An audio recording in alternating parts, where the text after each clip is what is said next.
Selamat siang waktu Indonesia, Ibu Dia. Selamat siang, Iya. Ibu Rita dan Pak Peter ya. Ya, Bu Ya, Dia. kami mendapat kabar selain Lintang ada 2 mahasiswi lagi ditangkap di Turki karena dituduh terkait gerakan Gulen. Bagaimana sebenarnya yang terjadi, Ibu Dia? Betul, ada 2 orang warga negara Indonesia yang saat ini berada di aparat keamanan dan sedang dimintai keterangan. Baik, Mereka berdua ditangkap ketika berada di rumahnya. ya Ibu Dia, ini 2 mahasiswa yang ditangkap ini disebut-sebut memang mendapatkan beasiswa Pasiat, dan beasiswa Pasiat ini lembaga pendidikan yang terafiliasi dengan gerakan Gulen. Apakah benar ini? Betul, keduanya mendapat beasiswa dari organisasi tertentu selama belajar di Turki. Namun sejauh mana sebenarnya yang Anda ketahui mengenai kedekatan lembaga pendidikan ini dengan gerakan Gulen? Apakah memang seperti yang dituduhkan seperti itu? Saya tidak bisa mengomentari urusan dalam negeri Turki ya Bu, dalam hal ini. Fokus kami adalah melindungi warga negara Indonesia yang berada di Turki.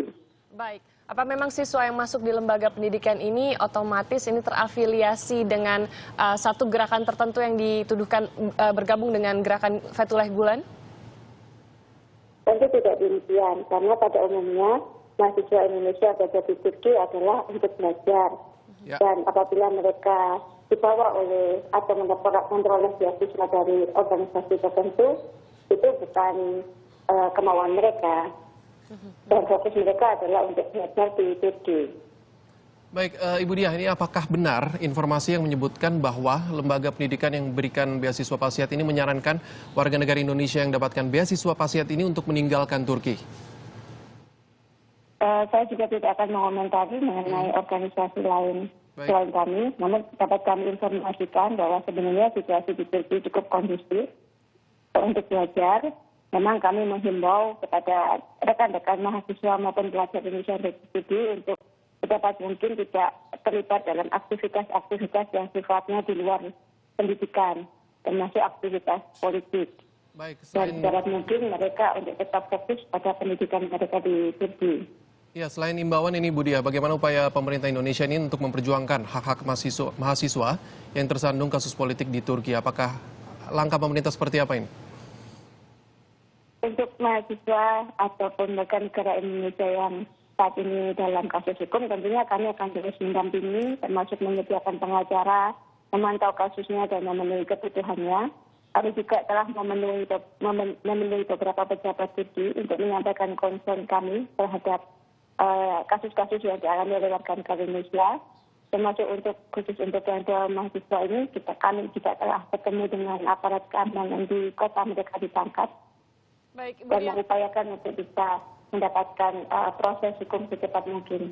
Baik, Ibu Dia, namun menurut informasi Lintang Handika saat ini sudah tidak lagi didampingi oleh pengacara karena pengacaranya mengundurkan diri. Bagaimana situasi sebenarnya di lapangan atau di sana, Bu Dia? Tidak benar demikian, Bu. Kasus untuk satu mahasiswa yang sebelumnya sudah ditangani oleh keamanan tetap kami dampingi. Ada pengacara yang terus mendampingi kasusnya dan saat ini sedang menunggu proses untuk persidangan berikutnya. Baik, kalau untuk bantuan advokasi ini apakah terkendala di Turki sendiri dari bantuan dari pemerintah Indonesia? Sejauh ini tidak ada hal-hal yang berarti. Kami bisa bertemu dengan beberapa pengacara yang bersedia membantu kasus-kasus warga negara Indonesia. Baik. Terima kasih Ibu Dia. Demikian wawancara kami dengan Sekretaris Fungsi Pensosbud KBRI Ankara di Turki, dan kami masih akan memperbarui informasi seputar mahasiswa di Turki ini ya, Sheila. Betul sekali, Peter. Namun sejauh ini seperti yang dikatakan tidak betul bahwa Lintang tidak lagi didampingi pengacara, bahwa sampai saat ini memang bantuan masih terus diberikan oleh pihak pemerintah Indonesia untuk mendampingi mahasiswa dan mahasiswi kita yang mendapat atau ditangkap di sana. Bantuan advokasi tentunya. Betul.